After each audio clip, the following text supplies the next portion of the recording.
Merhaba değerli çiftçilerimiz. Biliyorsunuz ki bölgemizde bu ara hem budama hem aşılama konusunda çalışmalar yürütüyoruz. Şimdi bugünkü videomuzda aşı kalemi nasıl alınır, nasıl muhafaza edilir, aşı kalemi alırken nelere dikkat edeceğiz. Bundan sonraki videomuzda aşı için ön hazırlık olan ceviz aşılamada özellikle aşı yapacağımız amaç üzerinde hazırlıklarımızı yapacağız.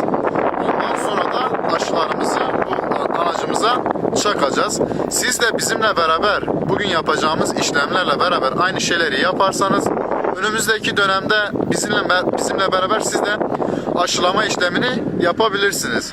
Ayrıca bugün anlatacağımız konuda sadece cevizde değil, evet biz ceviz üzerinde bugün çalışacağız. Ancak siz diğer bütün meyve ağaçlarında da aynı çalışmayı yapabilirsiniz. Aynı şekilde muhafaza edebilirsiniz. Şimdi özellikle aşı alırken nelere dikkat edeceğiz?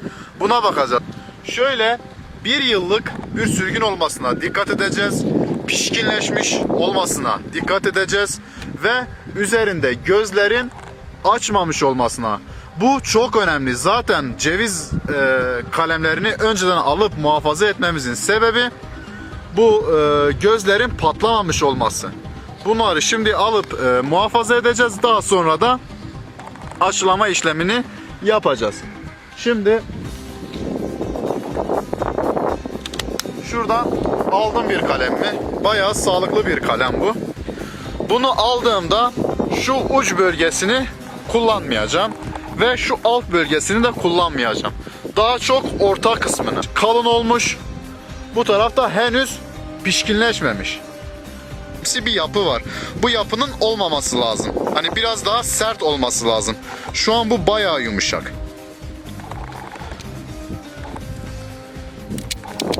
Şuraya da baktığınızda oraya göre daha sert bir yapı var şu etrafta. Buna dikkat edeceğiz. Şurası ve şurasını kullanabiliriz. Ve aşı kalemi aldığımızda ayarlamayı yaparken 1, 2, 3 en fazla 3 göz olsun. Onun üstü sıkıntıdır. Problem yaratır. Buna dikkat etmek gerekir. 2 göz de olabilir. En fazla 3 göz.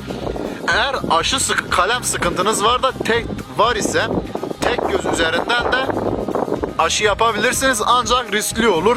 Biraz daha tutma olasılığı düşük olur gözden kaynaklı. 1, 2, 3. Bak bu 1, 2, 3, 2. 1, 2, 3. Şuraya kadar kessen. Yani zorlasan 4 tane aşı çıkartırsın.